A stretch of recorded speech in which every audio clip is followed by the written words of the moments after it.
لفظ محبت، اس کے بارے میں علماء لغت کے کئی اقوال ہیں۔ ایک قول یہ ہے کہ محبت کا لفظ الحب، یہ جو لفظ ہے یہ الحبہ سے نکلا ہے، الحب اور الحبہ میں سے نکلا ہے حب یا محبت کا لفظ۔ حب اور حبہ یہ گندم یا جو وغیرہ کے دانے کو کہتے ہیں۔ اسی طرح خوشبودار پودے اور پھول، ان کے بیج کو بھی حبہ کہا جاتا ہے، حبہ بھی کہا جاتا ہے۔ بیج کے لیے لفظ حبہ استعمال کرتے ہیں، دانے کے لیے حبہ استعمال کرتے ہیں۔ قرآن مجید نے ارشاد فرمایا، اس لفظ کو اس معنی میں قرآن مجید میں بیان کیا ہے۔ ارشاد فرمایا کمثل حبۃ انبتت سبع سنابل فی کل سنبلۃ مئۃ حبہ۔ اللہ کی راہ میں خرچ کیے جانے والے مال کی مثال ایسے ہے جیسے ایک دانہ ہو اور اس دانے سے 7 بالیاں اگیں اور ہر ایک بالی میں پھر 100 دانے۔ تو یہاں حبہ کا لفظ دانہ کے معنی میں استعمال ہوا۔ اسی طرح اللہ پاک نے ارشاد فرمایا بے شک اللہ ہی دانے اور گٹلی کو پھاڑ کر اس میں سے ایک تناور درخت پیدا کرنے والا ہے۔ یہ 2 آیتیں اس لیے بیان کی کہ قرآن مجید نے حبہ کے لفظ کو دانہ اور بیج کے معنی میں استعمال کیا اور اسی میں سے محبت نکلا۔ اس معنی کی روح سے اگر جائزہ لیں تو بیج یا دانہ، اس کا درخت کے ساتھ کیا تعلق ہوتا ہے؟ جب آپ درخت بونا چاہتے ہیں تو از خود درخت نہیں بویا جاتا، ایک دانے کو، چھوٹے سے دانے کو زمین پہ بوتے ہیں۔ کسی پودے کو اگانا چاہتے ہیں تو ایک بیج زمین میں بوتے ہیں، وہ دانہ، وہ بیج اگ کر ننھی سی کونپل میں بدلتا ہے اور وہ بڑھتے بڑھتے بڑھتے بالآخر تناول درخت ہو جاتا ہے۔ اس پر پھر شاخیں لگ جاتی ہیں، پھر پھل لگتے ہیں، پھول لگتے ہیں، پھر پھل اور پھول پک جاتے ہیں، پھر آپ پھل توڑ کے کھاتے ہیں۔ جب سارا پھل کھا لیتے ہیں تو آخر میں پھل ختم ہو جانے کے بعد وہی دانہ آپ کے ہاتھ میں رہ جاتا ہے جس سے درخت کی ابتدا ہوئی تھی۔ جب پھل کھا لیتے ہیں تو وہی بیج آخر پہ بچ جاتا ہے جس سے اس پودے کی ابتدا ہوئی تھی۔ اس کا مطلب یہ ہوا کہ دانہ درخت کی ابتدا بھی ہوتا ہے اور وہی درخت کی انتہا بھی ہوتا ہے۔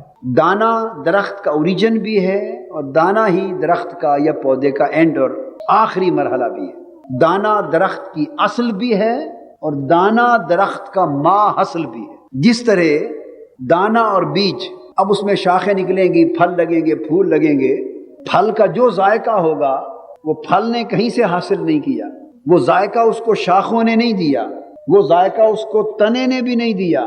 آپ جو کچھ پھل کھا رہے ہیں اور اس کی جو خوشبو، جو مہک، جو لذت، جو شیرینی، جو حلاوت، جو ذائقہ، جو کچھ چکھ رہے ہیں، وہ سارا کا سارا اسی دانے سے سرایت کر کے اوپر آیا ہے۔ وہ سب کچھ اس دانے میں مضمر تھا جو پورے کے پورے درخت میں پھیل گیا ہے۔ ایک بات تو یہ ہوئی کہ دانہ اور بیج درخت کی اصل بھی ہے اور ماں حاصل بھی ہے، اور دوسری بات یہ ہوئی کہ دانہ اور بیج ایک ایسی حقیقت ہے کہ جو نظر تو نہیں آتی مگر سارے کے سارے درخت میں سرایت کیے ہوئے ہوتی ہے۔ اب اس دانے سے، اس حبہ سے لفظ محبت نکلا ہے۔ تو محبت ایک ایسی حقیقت ہے کہ انسانی شخصیت کے درخت کی اصل بھی وہ ہے اور انسانی شخصیت کے تناور درخت کی ماں حاصل بھی وہ ہے۔ محبت ایک ایسی حقیقت ہے جو اس سر کی آنکھ سے دکھائی تو نہیں دیتی مگر سر سے پاؤں تک پورے جسم میں سرایت کر جاتی ہے، اور انسان کی پوری شخصیت میں سب سے زیادہ مؤثر ترین حقیقت اسی محبت کی ہوتی ہے۔ وہ محبت چاہے تو انسان کو گھر بار چھڑا کے صحراؤں میں پھرا دے، وہ محبت چاہے تو نرم و گداز بستر چھڑا کے سر کٹوا دے، وہ محبت چاہے تو جسم کا خون بہا دے، محبت چاہے تو سر کو نیزوں پہ چڑھا دے۔ مؤثر حقیقت جو پوری کی پوری زندگی کو بدل کے رکھ دیتی ہے، جو پوری زندگی کا رخ متعین کر دیتی ہے، جو پوری زندگی کو ایک خاص سیرت، ایک خاص نہج، ایک خاص جہت اور ایک خاص کردار عطا کر دیتی ہے، اس خاص حقیقت کا نام محبت ہے۔ سو جس میں محبت ہے وہی زندگی ہے، جس میں محبت نہیں وہ زندگی نہیں، نہ وہ بندگی ہے۔ اس لیے کسی نے کیا خوب کہا، جب محبت شدت اختیار کر جائے تو اس کو عشق کہتے ہیں۔ کسی نے کیا خوب کہا کہ عشق اول، عشق آخر، عشق کل، عشق شاخ ہو، عشق نخل ہو، عشق گل۔ اول بھی عشق ہے، آخر بھی عشق ہے، کل ہی عشق ہے، شاخ بھی یہی ہے، درخت بھی یہی ہے، پھول بھی یہی ہے۔ یہ محبت کا ایک معنی۔ دوسرا مفہوم محبت کا दूसरे माना की रूह से एक लफ्ज़ इस्तेमाल होता है अरबी लुगत में हब्बुन और हब्बतुन, इसकी जमा हबाबुन आता है। क्या? हबाबुन। और हबाब, पानी की सतह पर जो बुलबुले आ जाते हैं उनको हबाबुल मा या हबाबुल मा कहते हैं। बुलबुलों को हबाबुल मा या हबाबुल मा कहते हैं। वो बुलबुले, अब ये हब से है, इनको हबाब या हबब क्यों कहते हैं? ये बुलबुले क्यों आते हैं? जिस पानी में जोश न हो उसमें कभी बुलबुले नहीं आते।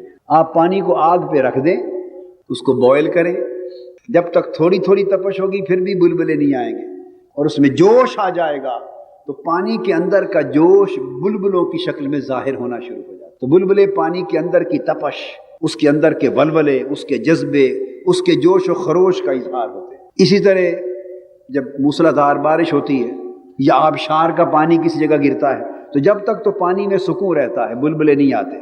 जब उसके अंदर हलचल मचती है, एक तमव्वुज आता है, एक तनातुम आता है, तो उसकी सतह पर बुलबुलों का ज़हूर होना शुरू हो जाता है। इसका मतलब ये है कि बुलबुलों का ज़ाहिर होना अंदर का जोश है। इसमें से लफ्ज़ मोहब्बत निकला। तो मोहब्बत का मतलब है कि ये एक ऐसा जोश है जो इंसान की शख्सियत के अंदर किसी रग़बत के लिए, किसी की तरफ झुकाव हो गया, किसी की तरफ मैलान हो गया, किसी के साथ उन्स हो गया, वो बढ़ता गया, वो मोहब्बत बन गई, वो इश्क बन गया, वो जनू बन गया, जज्बा पकता रहा, उसके अंदर उबाल आता गया, जोश आता गया, खरोश आता गया।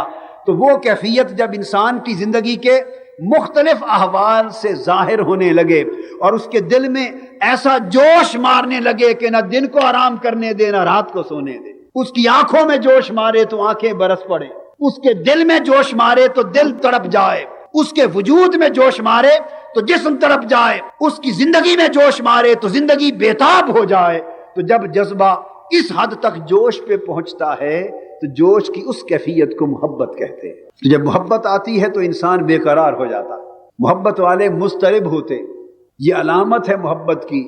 वरना अगर नीरी अक्ल की फरमा रवाई होती तो सर्दियों की रात में नर्म गुदाज गर्म बिस्तर छोड़ के यहाँ कोई क्यों आता? थोड़ी सही या ज्यादा, दबी बुझी चिंगारी सही या भड़कती हुई चिंगारी, मगर हर इंसान के वजूद में और आका दो जहां के हर उम्मती और हर गुलाम के वजूद में उसकी खाके जिस्म में कोई बुझी बुझी चिंगारी मोहब्बत की जरूर है कि उसे खबर मिलती है कि आज एक खास रात है, आज अनवार और तजल्लियात के नुज़ूल की रात है, आज जा नरमो गदाज गर्म बिस्तर छोड़ और ठंडी रात में जाग। नीचे भी सर्दी होगी, ऊपर से भी सर्दी होगी, बेआरामी भी होगी, आसाइश भी ना होगी, आराम भी ना होगा, कोई और जज्बा नहीं लाया। अक्ल से पूछो, अक्ल कहती है मैं तो नहीं लाई। अगर इसने मुझसे पूछा होता तो कहता बेअक्ल बैठ आराम कर घर में। अगर ये मुझसे मशवरा करता तो कहता गर्म बिस्तर में सो। शऊर कहता है मैं तो नहीं लाया, खिरत कहती है मैं तो नहीं लाई। इंसान हर एक से पूछता है हवास तू मुझे यहां लाया? ए अक्ल तू लाई, शऊर तू लाया, ए फिक्र तदब्बर तू लाया?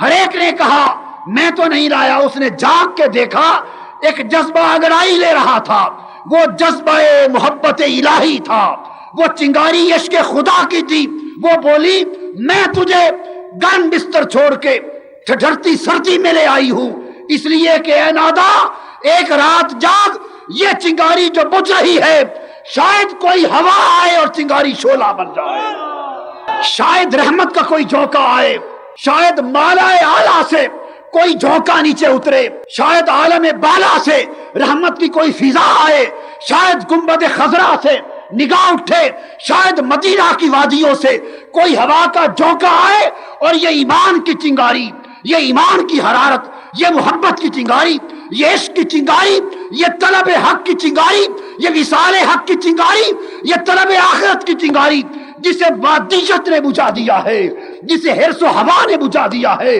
जिसे इस जालिम दुनिया के हवस ने बुझा के रख दिया है। शायद कोई चिंगारी आए और आज उससे वो दबती बुझती चिंगारी ऐसी भड़के कि फिर तू सो न सके। इसे मोहब्बत कहते हैं। वो जज्बा इंसान को मारा मारा फिरा रहा है। फिर इसका एक तीसरा मफहूम है।